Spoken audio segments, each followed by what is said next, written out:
আর 21শে জুলাইয়ের সমাবেশে প্রস্তুতি তুঙ্গে, বিভিন্ন জায়গায় থাকার ব্যবস্থা। জেলা থেকে আসা কর্মীদের গীতাঞ্জলি স্টেডিয়ামেও থাকার ব্যবস্থা। মালদা, মুর্শিদাবাদ থেকে আসা কর্মীরা থাকবেন এখানে। 2টি গেট দিয়ে কর্মীরা ঢুকতে পারবেন। স্টেডিয়ামে 2টি মেডিকেল ক্যাম্প, অ্যাম্বুলেন্স সবের ব্যবস্থা রয়েছে। জেলা থেকে কলকাতায় তৃণমূল কর্মী সমর্থকরা, শিয়ালদা থেকে কর্মী সমর্থকদের জন্য পরপর বাস। আমরা এই 21শে জুলাইয়ের এখান থেকে মমতা ব্যানার্জির বক্তব্য শুনে মমতা ব্যানার্জি যে নির্দেশ দিবে সেটাকে পাথেয় করে আমাদের 26-এর লড়াই জোরদার হবে এবং মালদা জেলায় 12টির মধ্যে 12টি আসন আমরা পাবো, এটা আশা করছি।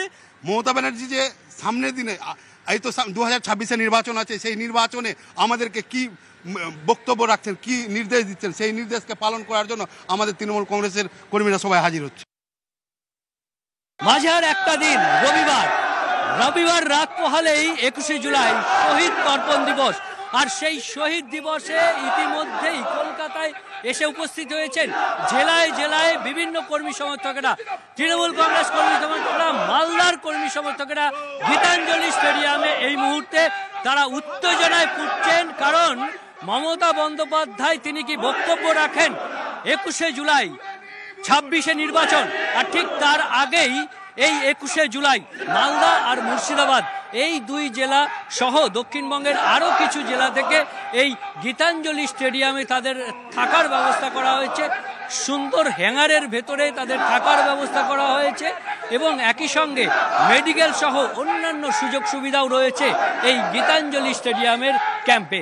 ক্যামেরায় বিপুলের সঙ্গে বিশ্বজিৎ, নিউজ 18 বাংলা। এই মিটিংয়ে আসার উদ্দেশ্য হচ্ছে, 21শে জুলাই আসার উদ্দেশ্য হচ্ছে আমাদের যে দিদি এখান থেকে আমাদের কি বার্তা দিবে আগামী দিনের জন্য, এবং 26-এ যে ইলেকশন ভোট আছে আমাদের, এই বার্তা শুনে আমরা আগামী দিনে পার্টির জন্য কাজ করব। দিদি যতদিন আছে আমরা রেশন ফ্রিতে পাচ্ছি, লক্ষ্মীর ভান্ডার পাচ্ছি, দিদি অনেক কিছু, কন্যাশ্রী, রূপশ্রী, এভরিথিং অনেক কিছু পাচ্ছি। তার জন্য আমরা ভাবছি যে গেলবার প্রথম আসছিলাম, তো এইবার 2 বছর হলো। অসমে বাঙালি হেনস্থার অভিযোগ, ফের সরব মুখ্যমন্ত্রী মমতা বন্দ্যোপাধ্যায়। তবে তার আগে দেখাবো ভিন রাজ্যে বাঙালি নির্যাতনের প্রতিবাদে একজন মাস্টার মশাই ধর্মতলায় আসছেন সাইকেলে।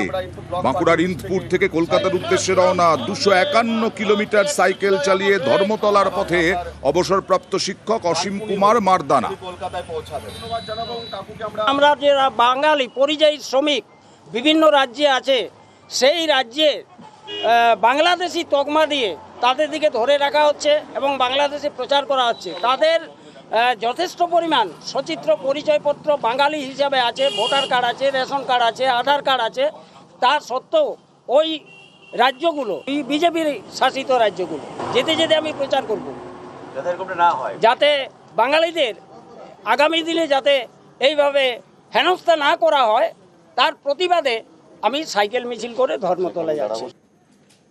অসমেতে বাঙালিদের উপরে হেনস্থার অভিযোগ, আর তা নিয়ে এবার আক্রমণ শানালেন আবার হেমন্ত বিশ্ব শর্মা। এর আগে অসমের মুখ্যমন্ত্রী তিনি আক্রমণ করেছিলেন, আর এবার মমতা বন্দ্যোপাধ্যায় আক্রমণ করলেন। এক্স স্যান্ডেলে তিনি লিখলেন, মমতা বন্দ্যোপাধ্যায় দেশের দ্বিতীয় স্থানে বাংলা ভাষা, কথা বলার নিরিখে অসমেও 2য় স্থানে বাংলা। বাঙালিদের বিরুদ্ধে বৈষম্যের অভিযোগ। মুখ্যমন্ত্রী লিখলেন,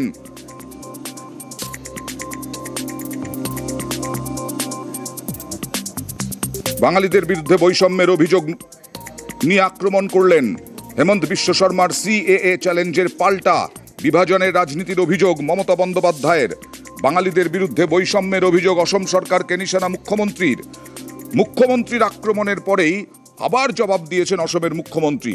হেমন্ত বিশ্ব শর্মা সোশ্যাল মিডিয়ায় লেখেন, অসমে আমাদের নিজেদের লোকেদের লড়াইয়ের প্রশ্ন নেই। আমরা সীমান্ত দিয়ে বলগাহীন যে মুসলিম অনুপ্রবেশ চলছে তার মোকাবিলা করছি।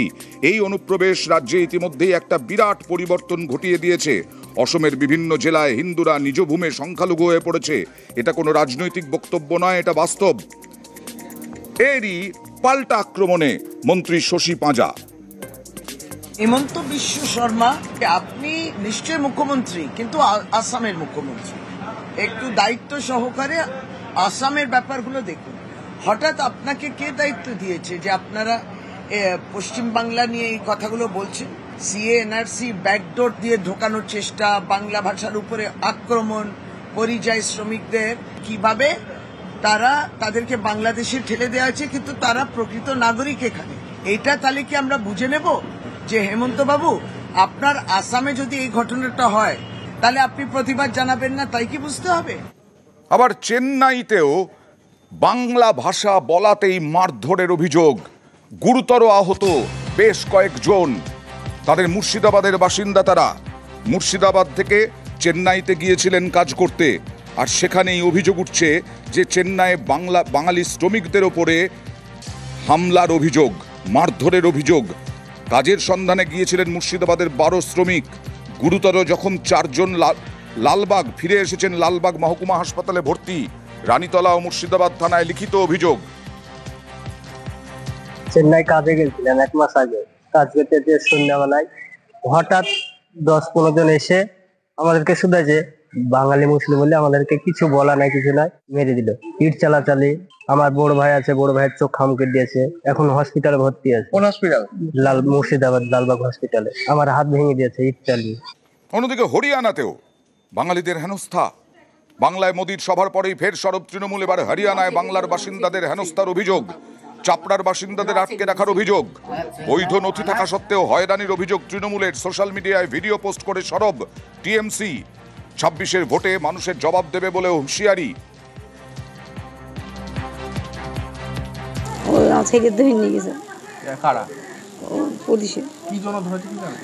না ওরা বলতে পারিনি বাবা, আমার ছেলেরা বাঙালি হয়েছে, দিয়ে হয়েছে তোরা বাংলাদেশের, তাই তো আমাদের ছেলে তো এইটাও অপরাধ।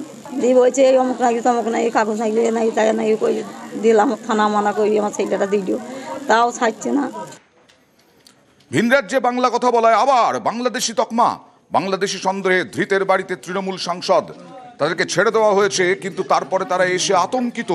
বাংলাদেশি সন্দেহে গ্রেফতার বাংলার বাসিন্দা পুনেতে গ্রেফতার হয়েছিলেন, তারপরে মুক্ত হয়েছেন তারা, কিন্তু এখনো আতঙ্ক কাটছে না তাদের।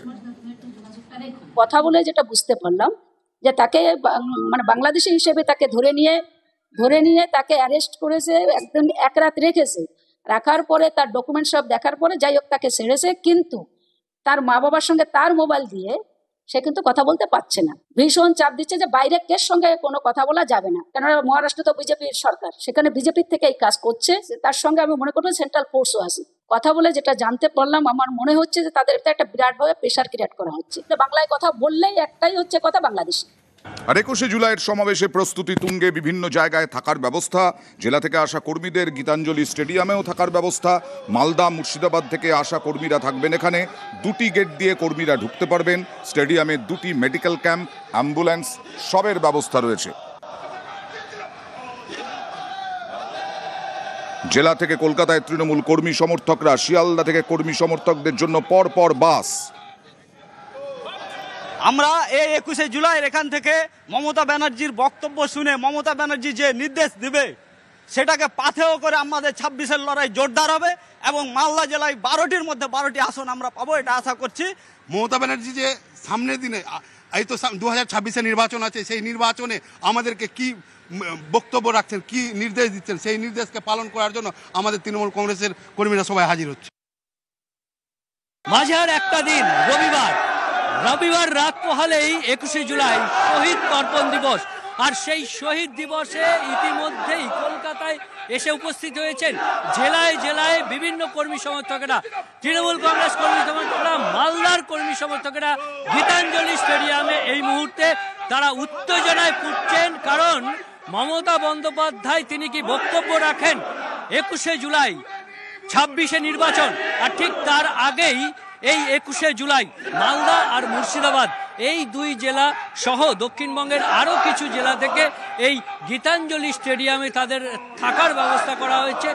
সুন্দর হ্যাঙ্গারের ভেতরে তাদের থাকার ব্যবস্থা করা হয়েছে, এবং একই সঙ্গে মেডিকেল সহ অন্যান্য সুযোগ সুবিধাও রয়েছে এই গীতাঞ্জলি স্টেডিয়ামের ক্যাম্পে। ক্যামেরায় বিপুলের সঙ্গে বিশ্বজিৎ, নিউজ 18 বাংলা।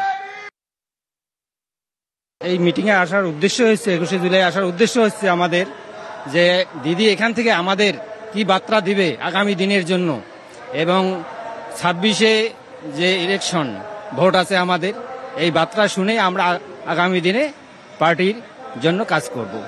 দিদি যতদিন আছে আমরা রেশন ফ্রিতে পাচ্ছি, লক্ষ্মীর ভান্ডার পাচ্ছি, দিদি অনেক কিছু কন্যাশ্রী রূপশ্রী এভরিথিং অনেক কিছু পাচ্ছি। তার জন্য আমরা ভাবছি যে গেলবার প্রথম আসছিলাম তো এইবার 2 বছর হলো। অসমে বাঙালি হেনস্থার অভিযোগ ফের সরব মুখ্যমন্ত্রী মমতা বন্দ্যোপাধ্যায়। তবে তার আগে দেখাবো ভিন রাজ্যে বাঙালি নির্যাতনের প্রতিবাদে একজন মাস্টার মশাই ধর্মতলায় আসছেন সাইকেলে। বাঁকুড়ার ইন্দপুর থেকে কলকাতার উদ্দেশ্যে রওনা 251 কিলোমিটার সাইকেল চালিয়ে ধর্মতলার পথে অবসরপ্রাপ্ত শিক্ষক অসীম কুমার মারদানা। আমরা যারা বাঙালি পরিযায়ী শ্রমিক বিভিন্ন রাজ্যে আছে, সেই রাজ্যে বাংলাদেশি তকমা দিয়ে তাদের দিকে ধরে রাখা হচ্ছে এবং বাংলাদেশে প্রচার করা হচ্ছে। তাদের যথেষ্ট পরিমাণ সচিত্র পরিচয়পত্র বাঙালি হিসাবে আছে, ভোটার কার্ড আছে, রেশন কার্ড আছে, আধার কার্ড আছে। তা সত্ত্বেও ওই রাজ্যগুলো, বিজেপির শাসিত রাজ্যগুলো যেতে যেতে আমি প্রচার করব যাতে বাঙালিদের আগামী দিনে যাতে এইভাবে হেনস্থা না করা হয়, তার প্রতিবাদে আমি সাইকেল মিছিল করে ধর্মতলায় যাচ্ছি। অসমেতে বাঙালিদের উপরে হেনস্থার অভিযোগ আর তা নিয়ে এবার আক্রমণ শানালেন আবার হেমন্ত বিশ্ব শর্মা। এর আগে অসমের মুখ্যমন্ত্রী তিনি আক্রমণ করেছিলেন, আর এবার মমতা বন্দ্যোপাধ্যায় আক্রমণ করলেন। এক্স স্যান্ডেলে তিনি লিখলেন, মমতা বন্দ্যোপাধ্যায় দেশের দ্বিতীয় স্থানে বাংলা ভাষা, কথা বলার নিরিখে অসমেও দ্বিতীয় স্থানে বাংলা। বাঙালিদের বিরুদ্ধে বৈষম্যের অভিযোগ। মুখ্যমন্ত্রী লিখলেন,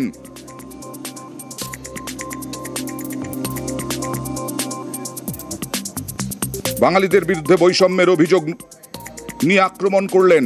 হেমন্ত বিশ্ব শর্মার সিএএ চ্যালেঞ্জের পাল্টা বিভাজনের রাজনীতির অভিযোগ মমতা বন্দ্যোপাধ্যায়ের। বাঙালিদের বিরুদ্ধে বৈষম্যের অভিযোগ অসম সরকারকে নিশানা মুখ্যমন্ত্রীর আক্রমণের পরেই আবার জবাব দিয়েছেন অসমের মুখ্যমন্ত্রী। হেমন্ত বিশ্ব শর্মা সোশ্যাল মিডিয়ায় লেখেন, অসমে আমাদের নিজেদের লোকেদের লড়াইয়ের প্রশ্ন নেই। আমরা সীমান্ত দিয়ে বলগাহীন যে মুসলিম অনুপ্রবেশ চলছে তার মোকাবিলা করছি। এই অনুপ্রবেশ রাজ্যে ইতিমধ্যেই একটা বিরাট পরিবর্তন ঘটিয়ে দিয়েছে। অসমের বিভিন্ন জেলায় হিন্দুরা নিজ ভূমে সংখ্যালঘু হয়ে পড়েছে। এটা কোনো রাজনৈতিক বক্তব্য নয়, এটা বাস্তব। এরই পাল্টা আক্রমণে মন্ত্রী শশী পাঁজা। হিমন্ত বিশ্ব শর্মা, আপনি নিশ্চয় মুখ্যমন্ত্রী, কিন্তু আসামের মুখ্যমন্ত্রী। একটু দায়িত্ব সহকারে আসামের ব্যাপারগুলো দেখুন। হঠাৎ আপনাকে কে দায়িত্ব দিয়েছে যে আপনারা পশ্চিম বাংলা নিয়ে এই কথাগুলো বলছেন? সিএ এনআরসি ব্যাকডোর দিয়ে ঢোকানোর চেষ্টা, বাংলা ভাষার উপরে আক্রমণ, পরিযায়ী শ্রমিকদের কিভাবে তাদেরকে বাংলাদেশে ঠেলে দেওয়া হয়েছে, কিন্তু তারা প্রকৃত নাগরিক এখানে। এইটা তাহলে কি আমরা বুঝে নেব যে হেমন্ত বাবু আপনার আসামে যদি এই ঘটনাটা হয় তাহলে আপনি প্রতিবাদ জানাবেন না, তাই কি বুঝতে হবে? আবার চেন্নাইতেও বাংলা ভাষা বলাতেই মারধরের অভিযোগ, গুরুতর আহত বেশ কয়েকজন। তাদের মুর্শিদাবাদের বাসিন্দা। তারা মুর্শিদাবাদ থেকে চেন্নাইতে গিয়েছিলেন কাজ করতে, আর সেখানেই অভিযোগ উঠছে যে চেন্নাইয়ে বাঙালি শ্রমিকদের ওপরে হামলার অভিযোগ, মারধরের অভিযোগ। কাজের সন্ধানে গিয়েছিলেন মুর্শিদাবাদের 12 শ্রমিক। গুরুতর যখন 4 জন লালবাগ ফিরে এসেছেন লালবাগ মহকুমা হাসপাতালে ভর্তি। রানীতলা ও মুর্শিদাবাদ থানায় লিখিত অভিযোগ। চেন্নাই কাজে গেছিলেন 1 মাস আগে। কাজ করতে যে সন্ধ্যাবেলায় হঠাৎ 10-15 জন এসে আমাদেরকে শুধু যে বাঙালি মুসলিম বলে আমাদেরকে কিছু বলা নাই, কিছু নাই, মেরে দিল। ইট চালাচালি। আমার বড় ভাই আছে, বড় ভাইয়ের চোখ খামকে দিয়েছে, এখন হসপিটালে ভর্তি আছে। কোন হসপিটাল? মুর্শিদাবাদ লালবাগ হসপিটালে। আমার হাত ভেঙে দিয়েছে ইট চালিয়ে। অন্যদিকে হরিয়ানাতেও বাঙালিদের হেনস্থা। বাংলায় মোদির সভার পরেই ফের সরব তৃণমূল। এবার হরিয়ানায় বাংলার বাসিন্দাদের হেনস্থার অভিযোগ, চাপড়ার বাসিন্দাদের আটকে রাখার অভিযোগ, বৈধ নথি থাকা সত্ত্বেও হয়রানির অভিযোগ তৃণমূলের। সোশ্যাল মিডিয়ায় ভিডিও পোস্ট করে সরব টিএমসি। 26-এর ভোটে মানুষের জবাব দেবে বলে হুঁশিয়ারি।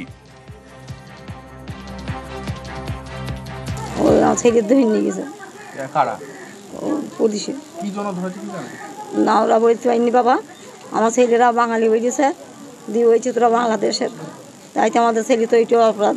দিয়ে বলছে এই অমুক নাকি তমুক নাই, কাগজ নাকি নাই, তাই নাই কই দিলাম, থানা মানা করি আমার ছেলেটা দিল, তাও ছাড়ছে না। ভিন রাজ্যে বাংলা কথা বলায় আবার বাংলাদেশি তকমা। বাংলাদেশি সন্দেহে ধৃতের বাড়িতে তৃণমূল সাংসদ। তাদেরকে ছেড়ে দেওয়া হয়েছে, কিন্তু তারপরে তারা এসে আতঙ্কিত। বাংলাদেশি সন্দেহে গ্রেফতার বাংলার বাসিন্দা পুনেতে গ্রেফতার হয়েছিলেন, তারপরে মুক্ত হয়েছেন তারা, কিন্তু এখনো আতঙ্ক কাটছে না তাদের। কথা বলে যেটা বুঝতে পারলাম যে তাকে মানে বাংলাদেশি হিসেবে তাকে ধরে নিয়ে তাকে অ্যারেস্ট করেছে, একদম এক রাত রেখেছে। রাখার পরে তার ডকুমেন্ট সব দেখার পরে যাই হোক তাকে ছেড়েছে, কিন্তু তার মা বাবার সঙ্গে তার মোবাইল দিয়ে সে কিন্তু কথা বলতে পারছে না। ভীষণ চাপ দিচ্ছে যে বাইরে কেস সঙ্গে কোনো কথা বলা যাবে না, কেননা মহারাষ্ট্র তো বিজেপির সরকার, সেখানে বিজেপির থেকে এই কাজ করছে। তার সঙ্গে আমি মনে করবো সেন্ট্রাল ফোর্সও আছে। কথা বলে যেটা জানতে পারলাম, আমার মনে হচ্ছে যে তাদের একটা বিরাটভাবে প্রেশার ক্রিয়েট করা হচ্ছে। বাংলায় কথা বললেই একটাই হচ্ছে কথা, বাংলাদেশ।